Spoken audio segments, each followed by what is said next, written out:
ہمارے ہاں عجیب رواج ہے کہ لوگ مالداروں سے نفرت کرتے ہیں، امیروں سے نفرت کرتے ہیں، کامیاب لوگوں سے نفرت کرتے ہیں۔ حالانکہ مالدار لوگوں سے آپ کو محبت کرنی چاہیے، کسی بھی شعبے میں کامیاب شخصیت سے محبت کرنی چاہیے۔ کل میں ایک جگہ پر بیٹھا ہوا تھا، ایک غریب آدمی تھا، وہ کہہ رہا تھا کہ یار یہ اس آدمی کے پاس جو گاڑی ہے نا، اس کے پاس جو گھر ہے نا، اور یہ جو آج مالدار گھوم رہا ہے، اس نے حرام کا پیسہ جمع کیا ہوا ہے، حرام کا۔ اور ان لوگوں کو پتہ ہے آپ کو نیند نہیں آتی ہے، یہ نیند کی گولیاں کھاتے ہیں، ان کو فلاں بیماریاں ہیں اور یہ کھانا بھی نہیں کھا سکتے ہیں۔ اس کی خود کی حالت یہ تھی کہ 2 وقت کا اس کے پاس پیٹ بھر کر کھانے کے لیے پیسے نہیں ہیں، بچوں کی تعلیم کے لیے پیسے نہیں ہیں، اور بوڑھی ماں کے علاج کے لیے اس کے پاس پیسے نہیں ہیں۔ تو میں نے اس کو کہا کہ آپ کو کیسے پتا ہے کہ یہ حرام اس کی کمائی ہوئی ہے، یہ حرام کماتا ہے، حرام کھاتا ہے، آپ کو کیسے پتا چلا؟ کہنے کہ نہیں، جتنے مالدار لوگ ہوتے ہیں نا، یہ سب حرام خور ہوتے ہیں۔ جو آدمی محنت کرتا ہے اللہ تعالیٰ اس کو نوازتے ہیں۔ جو آدمی محنت کرے گا، جد و جہد کرے گا، اللہ اس کو اس کا پھل ضرور دے گا۔ جو مالداری ہے، اہل ثروت ہونا ہے، یہ دین کے کئی کاموں میں معاون بنتی ہے۔ آپ دیکھ لیں خیر القرون میں حضرت عبدالرحمن بن عوف کتنے بڑے مالدار آدمی تھے، حضرت عثمان غنی رضی اللہ تعالیٰ عنہ کتنے بڑے مالدار تھے۔ ان کا مال دین کے اشاعت کے لیے خرچ ہوا۔ مسلمانوں کے پاس میٹھے پانی کا کنواں نہیں تھا، یہودی کا تھا، وہ تنگ کرتا تھا، حضرت عثمان رضی اللہ تعالیٰ نے خرید کر وقف کر دیا۔ حضرت عبدالرحمن بن عوف کی اتنی بڑی تجارت تھی، ساری کے ساری دین کے کاموں کے لیے خرچ ہوتی تھی۔ بہت سارے غریب لوگ ہیں جو اپنے ماں باپ کا علاج نہیں پا سکتے، تو ان کا علاج معالجہ کہاں سے ہوتا ہے؟ ہسپتالوں میں۔ اور مالدار لوگوں نے ہسپتالوں کو پیسے دیے ہوتے ہیں کہ اگر کسی کے پاس پیسے نہ ہو تو وہ اپنا علاج مفت کروا سکتے ہیں۔ مدارس کی جتنی بلڈنگیں نظر آ رہی ہے، یہ غریبوں نے بنائی، یہ مالداروں نے بنائی ہیں۔ پاکستان کے اندر یہ جو عیدی سینٹر تھا، عیدی کا اتنا سارا نیٹ ورک تھا، اس کو چلانے والے کون؟ مالدار لوگ۔ تمام بڑے بڑے فلاحی ادارے چلانے والے کون؟ مالدار لوگ۔ یہ کڈنی کا جو سب سے بڑا ہسپتال ہے، ڈاکٹر رضوی نے بنایا ہوا ہے، یہ مفت میں علاج کون کر رہا ہے؟ کون کروا رہا ہے؟ مالدار لوگ۔ انڈس ہسپتال میں لاکھوں کروڑوں مریضوں کا مفت علاج ہو رہا ہے، یہ کون کروا رہا ہے؟ مالدار لوگ۔ آدھا پاکستان خط غربت سے نیچے زندگی گزار رہا ہے، ان کے جو اتنے سارے مسائل ہیں ان کو کون دے رہا ہے؟ راشن کون دے رہا ہے؟ رمضان میں زکوٰۃ کن کی ہوتی ہے؟ صدقات کا اہتمام کون کرتا ہے؟ مالدار لوگ دیتے ہیں۔ حدیث پاک میں آتا ہے نا، المؤمن القوی خیر من المؤمن الضعیف۔ قوی مسلمان ہر اعتبار سے کمزور سے بہتر ہے۔ مالدار ہونا بھی اس میں وجاہت کے اعتبار سے، مالداری کے اعتبار سے، حسن و جمال کے اعتبار سے، اخلاق کے اعتبار سے، ہر اعتبار سے قوی آدمی اللہ تعالیٰ کو پسند ہے۔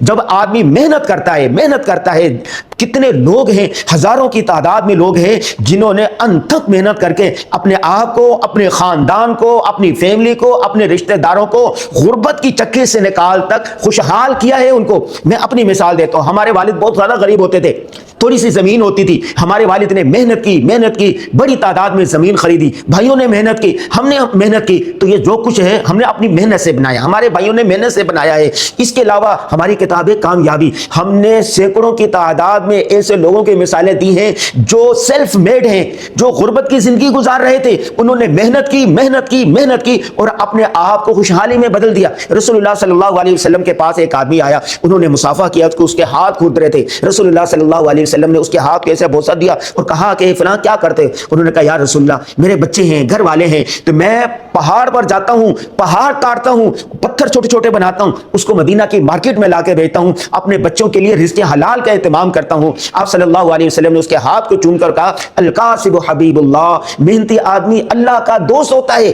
ایک آدمی کو دیکھا، وہ بھیک مانگ رہا تھا، رسول اللہ صلی اللہ علیہ وسلم نے بلایا کہ فلاں تم بھیک کیوں مانگ رہے ہو؟ کہ کیا تمہارے پاس کچھ نہیں ہے کہ تم گزر بسر کر سکو؟ اس نے کہا یا رسول اللہ، میرے پاس 2 چیزیں، ایک پیالہ ہے جس میں پانی پیتا ہوں، ایک گدڑی سی ہے جس کے میں اوڑھ کے سو جاتا ہوں۔ آپ صلی اللہ علیہ وسلم نے فرمایا ان چیزوں کو لے کے آ جاؤ۔ وہ لے کر آیا تو آپ صلی اللہ علیہ وسلم نے اس کی بولی لگائی، اور جب وہ بک گیا تو آدھے پیسوں کا کہا کہ تم اس سے ایک کلہاڑا خریدو اور رسیاں خریدو، اور دوسرے آدھے پیسے سے کھانا کھاؤ، اور ہاں جنگل میں جاؤ، لکڑیاں کاٹو اور مدینہ کی گلیوں میں آ کے بیچو، اور کہا کہ چند دن تک مجھے نظر نہیں آنا۔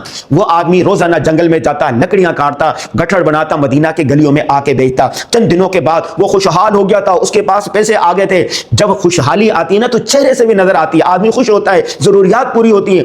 تو وہ آیا رسول اللہ صلی اللہ علیہ وسلم کو, انہوں نے کہا یا رسول اللہ میں اتنے میرے پاس آمدن ہو گئی ہے, میں لکڑیاں بیچتا ہوں, کاروبار چمک اٹھا تھا. آپ صلی اللہ علیہ وسلم نے کہا یہ بہتر ہے یا وہ بہتر تھا کہ تم مانگ رہے تھے اور مانگنے کی جو ذلت ہوتی ہے اس کا نقطہ قیامت کے دن تمہارے ماتھے پر آتا, یا یہ خوشحالی والی زندگی بہتر ہے؟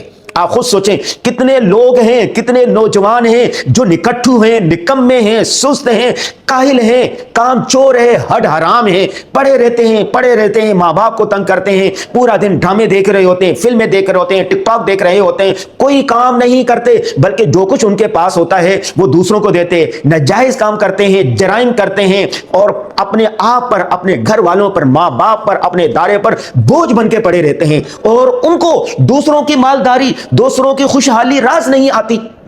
تو بھائی دوسروں پر تنقید مت کریں, آپ خود محنت کریں, انتھک محنت کریں, اپنے آپ کو غربت سے نکالیں. غریب ہونا کون سی فضیلت کی بات ہے؟ بھیک مانگنا کون سی فضیلت کی بات ہے؟ دوسروں پر تان کرنا کون سی فضیلت کی بات ہے؟ ہر ایک نے اپنی قبر میں جانا ہے. جو مالدار لوگ ہیں جس طرح کما رہے ہیں آپ ان کو چھوڑیں, تجھے پرائی کیا پڑی, اپنی نبیڑ تو اپنے بچوں کے لیے, اپنے گھر والوں کے لیے. آپ جو غربت والی زندگی گزار رہے ہیں اس سے نکلیں. خوشحال آدمی دین کے کئی کام کر سکتا ہے. آج سے آپ نے اپنے آپ کو خوشحال بنانا ہے. دوسروں کو تنقید مت کریں, خود غربت کی چکی سے نکال کر اپنے آپ کو خوشحال کریں, اپنے بچوں کی خوشحالی والی زندگی دیں, اپنا گھر بنائیں, رزق حلال کمائیں, اور اپنے خاندان کو غربت کی چکی سے نکالیں.